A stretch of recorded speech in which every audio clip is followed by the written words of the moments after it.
Republic of the Philippines, His Excellency Ferdinand R. Marcos Jr.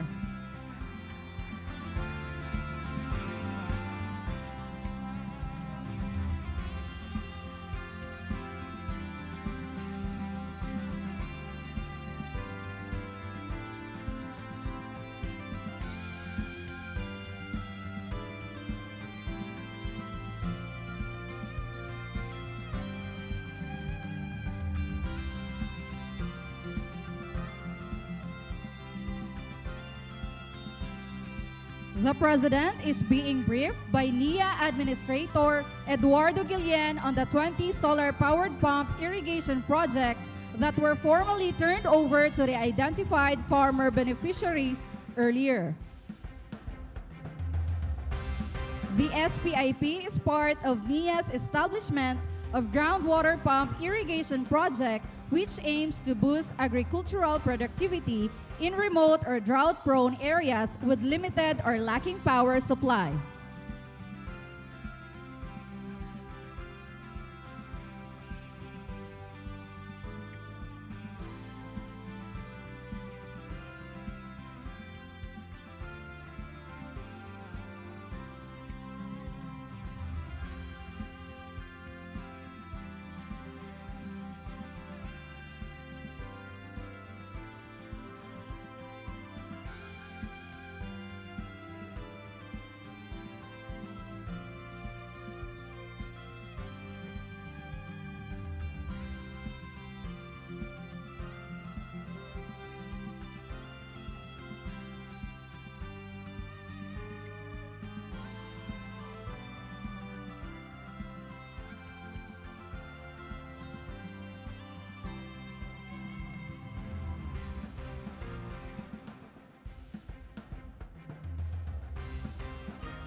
And now, may we invite the President to kindly lead the unveiling of the project marker of Mahayag Dam.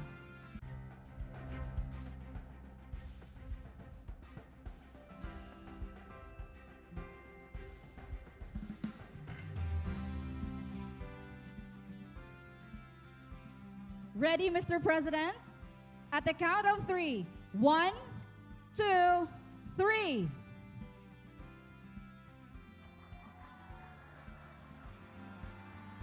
The marker reads as follows: Reconstruction and major rehabilitation of the Mahayag Dam inaugurated by His Excellency Ferdinand R. Marcos Jr., 17th President of the Republic of the Philippines, Barangay Lower Salog Dako, Mahayag, Zamboanga del Sur, February 12, 2026.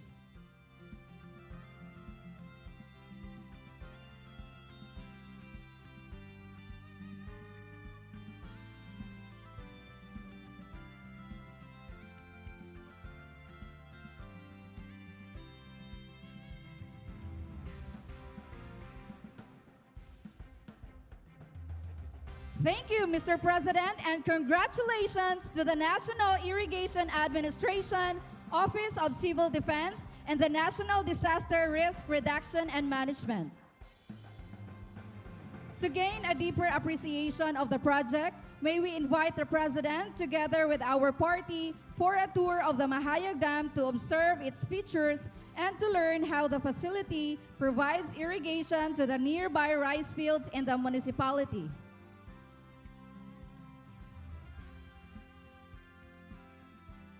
The Mahayag Dam was first constructed in 1967 during the administration of former President Ferdinand Marcos Sr.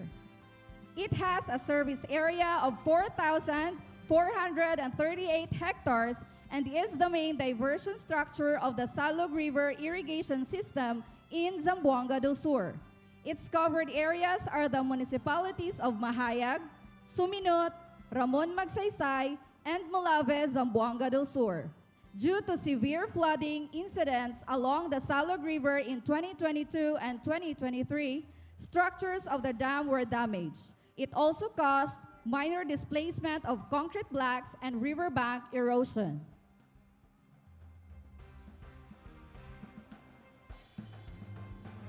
The rehabilitated and reconstructed Mahayag Dam incorporated an OG-type spillway, a design that follows the natural trajectory of water as it flows over the river's crest. This spillway design minimizes flow separation, reduces turbulence, and enables smoother and more efficient water passage.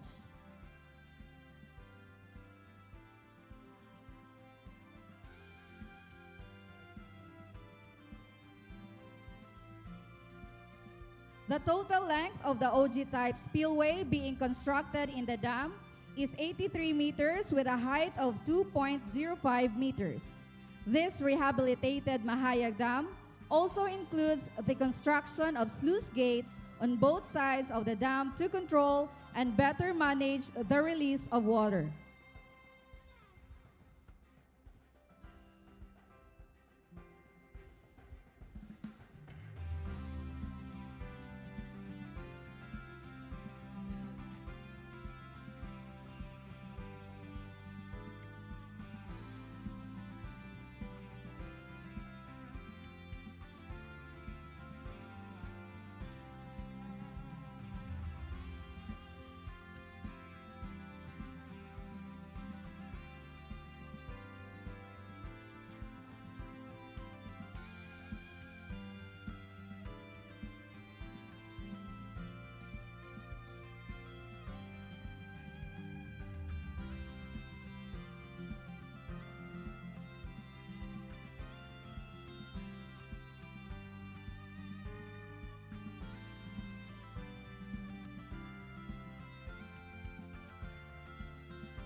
Thank you, everyone. May we now invite the President and our party to please proceed to the program venue. Thank you.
Once again, ladies and gentlemen, the President of the Republic of the Philippines, His Excellency Ferdinand R. Marcos Jr.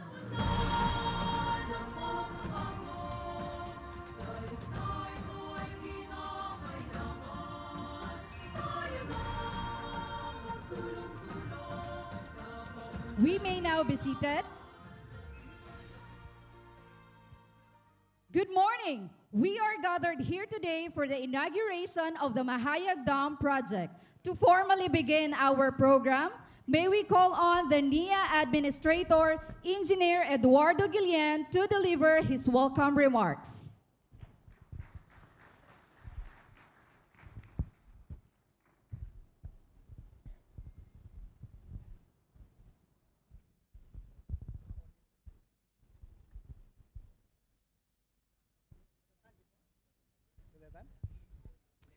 Magandang hapon po sa ating lahat. Umaga pa pala. Sa ating mahal na Pangulong Ferdinand R. Marcos Jr., fellow public servants, at higit sa lahat, ang mga bagong bayaning magsasaka, isang mapagpalang araw po sa ating lahat. Today marks more than an inauguration. It marks the continuity of a promise. One that we honor not only with words, but in action. More than 5 decades ago, President Ferdinand Ederlin Marcos Sr. came to Zamboanga del Sur and listened to the farmers of the Salog Valley. They asked to be freed from the uncertainty of rain-fed farming.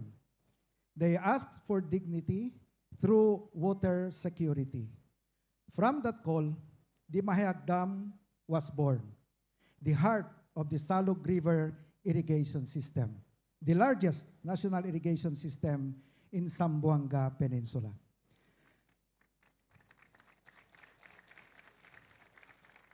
Ang Mahayag Dam ay unang itinayo noong 1967 ay nagsilbing pangunahing diversion structure ng SARIS. Sa loob ng maraming dekada, ito ang naging sandigan ng patubig ng mahigit 8,000 ektaryang lupang sakahan. Mga bayan po ng Mahayag, Ramon Magsaysay, Suminot at Molave ang direktang napapatubigan nito. With your indulgence, allow me to share a personal part of this history. Siguro po, Mr. President, nagtataka kayo kung bakit bihira ang Guillen sa Ilocos Norte. In fact, kami lang yata ang Guillen doon. Noong minsan tinanong ko po ang lolo ko kung taga saan kami. Sabi niya, Tubong, Molave, Zamboanga del Sur daw kayo. At noong itinayo ang Mahayag Dam, ang nooy mayor ng Molave, ang yumaong Mayor Pasiano W. Guillen, ang siyang tumanggap kay Pangulong Marcos Sr. Matapos ang inaugurasyon, nakisalo pa ang Pangulo sa pista ng bayan. May mga Guillen ba dito? Ayun. Ayaw pala. Sige. Magandang araw po sa lahat ng ating mga kamag-anak. Sa nakaraang taon, dumanas din ang dam ng malubhang pinsala at pagguho, dulot ng sunod-sunod na matinding pagbaha. Dahil dito, kinailangan ang ganap na rekonstruksyon at major rehabilitation upang matiyak ang kaligtasan, tibay at tuloy-tuloy na serbisyo ng pasilidad. Noong i-report ko po ito sa ating Pangulo ang pagkasira ng Mahayag Dam, ay nag-utos kaagad siya na mag-release ng 450 million pondo mula sa NDRRM Fund. Palakpakan natin! Kaya naman nasimulan kaagad ang construction ng dam. So maraming salamat, Mr. President. And thank you din sa OCD under Yusek Harold Cabreros sa inyong maagap na aksyon. Palakpakan natin ang OCD. Ba, lakasan nyo pa. Marami pa tayong request na calamity fund. Hindi po madali ang gawain ito. Of course, sa katunayan, mas mahirap pa ang mag-reconstruct kaysa magtayo ng bago. Kinailangan nating alisin pati ang pundasyon ng lumang istruktura upang masiguro ang integridad at katatagan ng bagong dam. Ngunit, sa kabila ng hamon, naitayo natin ito sa loob ng 10 buwan, isang record time para sa ganitong kalaking proyekto. Kaya salamat din po sa namumuno sa NIA dito sa Region 9 sa pamumuno ni RM John Plaza. Thank you, John. Bukod sa irigasyon, hatid din ito ang mahusay na flood control, river regulation, at potential para sa bulk water at agro-tourism development ng lugar. Ang proyektong ito ay tanda ng ating pagbubuklod at iisang hangarin na makamit ang kasaganaan at kaunlaran pang-agrikultura. Sa gabay ng ating mahal na Pangulo, malinaw ang direksyon, palakasin ang infrastruktura bilang pundasyon ng food security, pagtaas ng ani at pag-angat ng kabuhayan ng ating mga magsasaka. Lubos po tayong nagpapasalamat sa kanyang walang sawang suporta sa irigasyon at agrikultura. Isang prioridad na malinaw na nakapaloob sa 8-point socio-economic agenda ng kanyang administrasyon.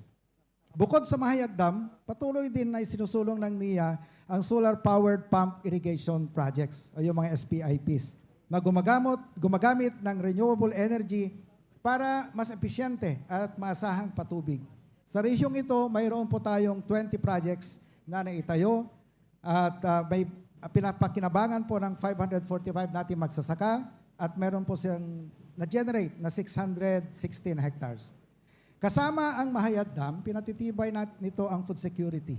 Tinutulungan ang ating mga magsasaka laban sa epekto ng climate change at pinapalakas ang pangmatagalang produksyon ng pagkain sa Zamboanga Peninsula. Ngayong araw, mas matatag, mas ligtas at mas handa na ang Mahayag Dam laban sa mga hamon ng panahon. Ito ay hindi lamang rekonstruksyon ng isang dam. Ito ay rekonstruksyon ng pag-asa. Isa lamang po ang aking pakiusap. Pag-ingatan po natin ang proyektong ito, dito nakasalalay ang kinabukasan ng ating agrikultura sa rehiyon. Patuloy po tayong magbayanihan dahil sa huli, sama-sama rin nating aanihin ang bunga ng ating pagkakaisa. Maraming salamat po at mabuhay ang ating mga magsasaka, mabuhay ang Zamboanga Peninsula, mabuhay ang Pilipinas. Thank you, Administrator Guillen. Lagdameo Jr. to introduce our guest of honor and keynote speaker.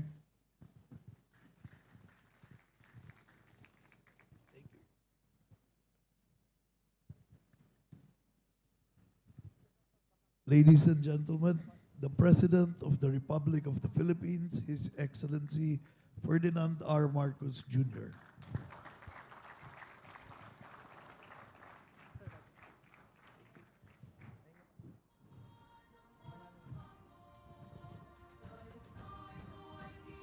Thank you to Special Assistant to the President, Anton Lagdameo. Please be seated. The cabinet members who are with us here today, after this, we will be conducting a Regional Development Council meeting. Kaya sinama ko na silang lahat. And with us here, the DA Secretary, Secretary Kiko Laurel, and the other cabinet members who are here. Marami ang cabinet member dito ngayon. The Zamboanga del Sur First District Representative Joseph Kim Yu. Zamboanga del Sur Provincial Governor Divina Grace Yu. Mahayag Municipal Mayor Manuel Saladaga and the elected officials of the municipality, officials and employees of the National Irrigation Administration, led by Administrator Eddie Guillen. Welcome home pala. Office of the Civil Defense Undersecretary Harold Cabreros, fellow workers in government, distinguished guests, ladies and gentlemen, maayong buntag sa inyong tanan. Ito ay isang araw na ating pinakahihintay. Sa umagang ito ay pinapasinayaan natin ang Mahayag Dam, isang major diversion structure para sa Salug River Irrigation System in Zamboanga del Sur. Kung matatandaan ninyo, nasira at gumuho ang dam nito dahil sa matinding pagbaha. Apektado ang marami nating kababayan sa 4 na munisipalidad ng Zamboanga del Sur, Mahayag, Molave, Ramon Magsaysay, and Suminot. Sa pamamagitan ng proyektong ito, inaasahan natin mas mapapabuti ang water diversion, irigasyon, at iba pang gawain pang-agrikultura ng rehiyon. Makakatulong din ito sa pagbawas ng baha at sa pangkalahatang seguridad ng mga tahanan at kabuhayan dito sa Zamboanga del Sur. Tinatayang higit 3,100 magsasaka at ang kanilang mga pamilya ang makikinabang dito sa ating proyekto na ito. Ibig sabihin, magiging tuloy-tuloy na ang supply ng tubig. Hindi lamang mapaparami ang inyong mga ani, mapapanatag din kayo na matutugunan ninyo ang araw-araw ninyong pangangailangan. Sa panahon naman ng tag-ulan, mas magiging handa at ligtas ang mga komunidad. Kasabay ng paglagay nitong dam na ito, nagbigay din tayo ng 20 solar-powered pump irrigation project or SPIP sa 600 at 35 magsasaka sa rehiyon. Palalakasin ang SPIPs ng lokal na irigasyon gamit ang alternatibong enerhiya na malinis at abot-kaya. Upang matiyak ang maayos na operasyon ng ating mga SPIP, pangangasiwaan ng mga Irrigators Association at pamamahagi at paglilinis ng tubig. Tutulong naman ang National Irrigation Administration sa pagpapanatili ng specialized solar panel at pump system. Dahil kumukuha ito ng enerhiya mula sa araw, hindi ninyo na kailangan gumastos sa krudo o kuryente. Nakakabawas din ito sa carbon emission na nagpapalala ng polusyon. Higit sa lahat, pinapalakas nito ang seguridad ng pagkain at kabuhayan ng ating mga magsasaka at ng buong bansa. Sa pagsasaayos ng Mahayag Dam, hindi lamang tayo nag-iimbak ng tubig, nag-iimbak din tayo ng pag-asa at magandang kinabukasan. Kailangan mo pong maunawaan ng ating mga kababayan dito na ang ating ginawa rito ay nung nasira, itong dam na ito, hindi po natin basta't binalik yung dati at ang ginawa natin ay mas malaki na at mas maganda na upang ang nangyari po kasi dito na erode, na dumaan yung tubig sa ilalim kaya't nasira, bumagsak. Ngayon, linagyan na natin ng bakal na 6 meters ang lalim para hindi na mangyari ulit yun. Tapos dinamin natin yung mga sluice. Dati, 2 lang ito. Di ba? Ngayon, 4 na. 4 na. And pati, tsaka yung meron sila, pagka tumaas masyado yung tubig, meron tayong release na sluice dito na bubuksan para kukunin yung tubig para dadalhin sa ibang mga irrigation system. Para hindi na magbaha, hindi na masyadong malaki hindi masyadong tataas ang tubig. Kaya po, ito ay magandang halimbawa sa ating sinasabi na build better and more. Kaya po, hindi lamang basta tinayo yung dati, kundi pinaganda pa, pinatibay pa, pinalaki pa. Makakaaasa po kayong patuloy ang administrasyong ito sa pagbibigay sa ating mga magsasaka ng mas mabilis na access sa ganyan sari-saring teknolohiya, sa sari-saring pagsasanay, suporta pa para umangat at maging mas maginhawa pa ang inyong mga buhay. Mula sa ating budget para sa taong ito, naglaan tayo ng higit 63 bilyong piso para sa mga programang pang-irigasyon ng NIA.